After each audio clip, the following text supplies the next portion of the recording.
More than 14 years ago, doctors told our next guest that at the young age of 19, he would never be able to work or go to school. And that's because he was diagnosed with a life-threatening lung condition called PAH. He beat the odds, though, and now is in his second year of med school.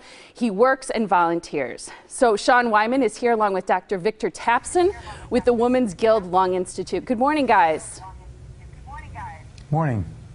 So let's talk about PAH. What is it, and what kind of a disease is it? Sure, Molly. Well, PAH, or pulmonary arterial hypertension, is a somewhat rare disease. It probably occurs in about 200,000 patients around the world. It affects the lungs, so it's unlike regular hypertension. Pulmonary arterial hypertension affects these small blood vessels in the lungs, and it causes narrowing and thickening of these vessels. So the blood's trying to get into the lungs to pick up oxygen, and it can't. The heart's trying to pump it through, and it can't. And patients get very, very short of breath. They can get dizzy and lightheaded, and sometimes even pass out.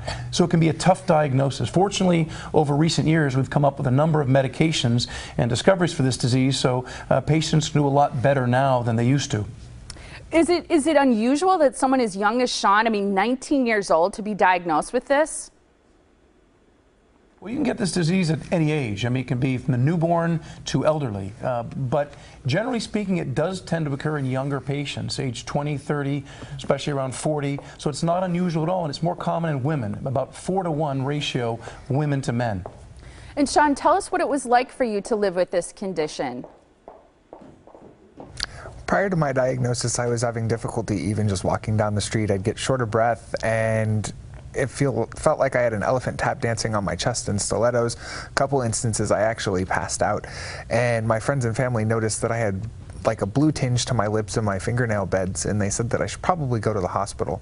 After being in the hospital for about a week and going through rigorous testing, they decided that I had pulmonary arterial hypertension and started me on medication, but they told me, like you said, I wouldn't be able to work or go to school. Fortunately for me, after those medications kicked in, I'm now a second-year medical student. I'm engaged. I've got 2 daughters, so life is somewhat normalized. Congratulations to you. That's incredible, the way that you were able to beat the odds. You mentioned that you had blue lips and the beds of your fingernails. There's something called Lips Painted Blue. What's the mission of it? So the whole goal of Lips Painted Blue was to develop a cartoon series or something that kids could relate to, because there weren't very many resources out there for children with pulmonary hypertension. There was plenty of information for adults, but nothing that a child could really relate to. So I worked with a couple of my friends who are animators out here and came up with the cartoon series, and hopefully it's something that they can use and give them hope that in face of having this condition. Where can people go to see that web series? To view the web series, they can go to lipspaintedblue.com.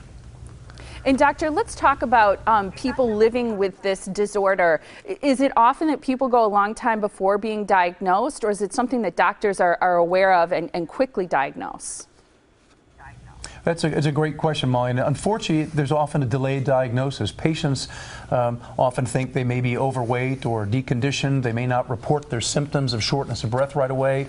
And when they do get to a doctor, a family practice doctor, internist may not know much about the disease, may not make the diagnosis. It can be tricky. The average time from onset of symptoms to diagnosis is more than a year and sometimes 2 years. So that's one of the tough things about this disease. It seems like such an uncomfortable disease to live with, too. Do you have any words of advice for people who are living with it? My thought would be you got to learn about the disease. There's a lot you can find out there. When you first get diagnosed with something, especially when it sounds like it might be bad or scary, you learn about it, and education can really help, especially with this disease, because there's a lot we've done. Now, going from having no drugs at all and telling people there's nothing we can do, we have a lot we can do with this disease. So learning about it is key. Communicating with your doctor is very important too. And again, checking out resources like Sean's website, especially for kids and for younger people. Yeah, great for kids to have a way to understand what's happening to them too. Sean, congratulations to you on your success in life as well as in school. And doctor, thanks for the information about this. And again, just remind us where we can go to see that animated web series. To view the web series, you can go to lipspaintedblue.com. Fantastic. Thank you to both of you. We really appreciate it. Thank you.